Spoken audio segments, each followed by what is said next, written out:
cierto es que resulta difícil explicarles a los colombianos que están planteando nuevas reformas tributarias cuando crecen y crecen y crecen los cargos de la burocracia y los gastos de funcionamiento. Es el primer gobierno en mucho tiempo, don Juan, que no quiere equilibrar, que el déficit fiscal no es su asunto, que ellos no quieren tolerar el problema y además que lo hacen con amenazas. Un presupuesto de 557 billones que no tiene financiación. Va a pasar lo mismo del año pasado, don Juan. Acuérdese y póngase esta fecha. De pronto le hacemos un tatuaje a don William Calderón. 20 de octubre.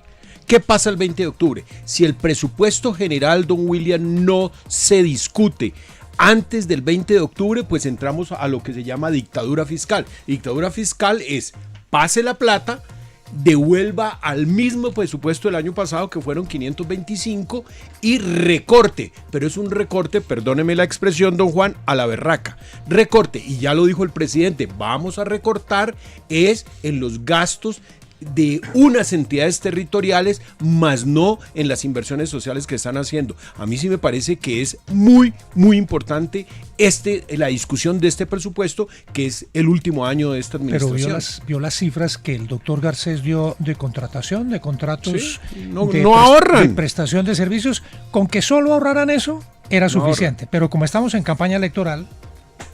7:47.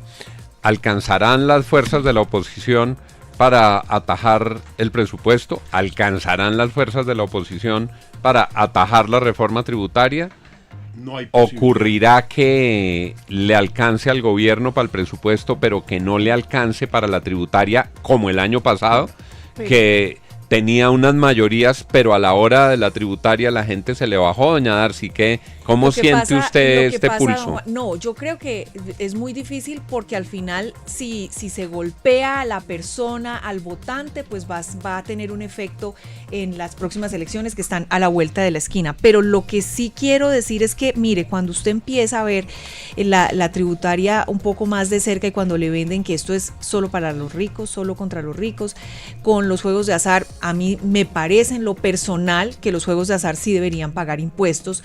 Cuando dicen, no sé, las iglesias deberían o no deberían pagar impuestos, esa es una discusión porque aquí hay unas iglesias que reciben mucha plata, reciben un diezmo, hay otras quizás con menores ingresos, pero deberían o no pagar impuestos también.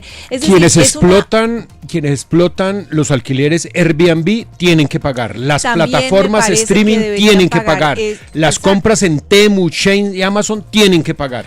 7:49. Dejemos este tema abierto, incluso uno de estos días se los preguntamos a nuestros oyentes. Yo tengo mis dudas con el tema de las iglesias dependiendo del origen de los recursos. Si son actividades comerciales que adelanta una iglesia, es un tema. Pero lo que una persona que hace parte de una congregación religiosa o de un credo o de una iglesia, lo que les entregan, eso está protegido, creo yo, por la libertad de cultos. Cuando uno va a la misa y entrega una limosna, lo último que faltaría es que la DIAN coja parte de mi limosna que le estoy dando a la iglesia en la que yo me congrego o en la que yo voy a orar. Distinto es si una iglesia monta una actividad comercial, pero me parece que esa es una discusión súper importante la que plantea Darcy, y uno en el Congreso ve esos pulsos con frecuencia. Quienes defienden la libertad de cultos dicen, yo tengo el derecho a donarle a mi iglesia porque es un tema sagrado de mi intimidad, en qué creo yo, y la DIAN no puede coger un pedazo de mi limosna. La limosna no es para pagar más cargos burocráticos, la limosna es para mi iglesia, mi diezmo, mi contribución, yo soy libre de darla.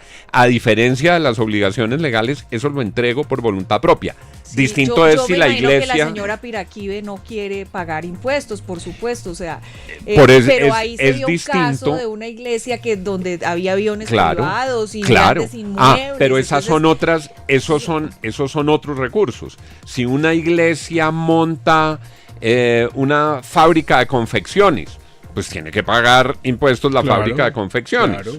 Pero la plata de las donaciones, la plata del óvulo de San Pedro de los católicos, la plata de los diezmos, yo creo que tiene otro origen. Eso además ya ha pagado impuestos a ganancias.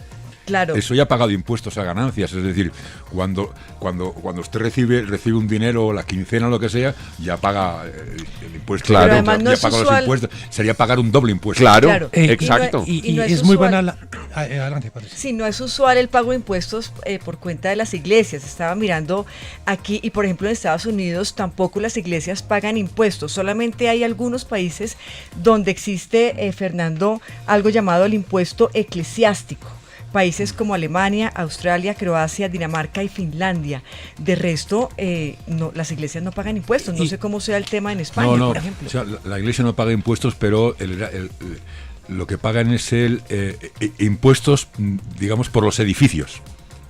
Claro. Llevar la iglesia... el llevar el tema al impuesto Yo no sé, eclesiástico, a mí me parece que es facilista con tanta pastores informalidad. demasiado De ricos acuerdo. y Pero son siempre me excepciones, llama la Darcy, no es atención. el común. Y son, no, sí, no es el común. ahí no está la plata. Ahí no está la plata. Y también Ahí no es está el importante recaudo. destacar, y creo que ahí, Juan, usted plantea un punto importante, y es trazar una línea que divide, porque la iglesia hace un trabajo social enorme, entre lo que es esos recursos van para la obra social y lo que evidentemente debería sí tener un impuesto es si eso es para hacer negocio en algún tipo de Ahí inversión. caen, si seguimos con esa línea de discusión, caen las fundaciones dueñas de las universidades. Ajá. Es exactamente lo De la mismo, gran que mayoría. crecen y crecen y crecen. Todas las universidades son dueñas de fundaciones, Pero, no tienen pero impuestos. las universidades no pagan impuestos, claro que pagan impuestos, ¿no? No, las universidades las fundaciones son dueñas de universidades y las fundaciones no pagan impuestos. Ah. Qué buena discusión. Esto es muy importante para Colombia porque esto es lo que se viene con la reforma Claro. tributaria. Digamos que dividámosla en dos partes y dejamos el tema para desarrollar. Les propongo, porque aquí además veo a nuestros oyentes también en el tema, hay que exigirle al Estado austeridad. Hay que exigirle al Estado que recorte gasto burocrático. Hay que exigirle al Estado que deje de ser, usando una expresión que se había popularizado, que deje de ser derrochón.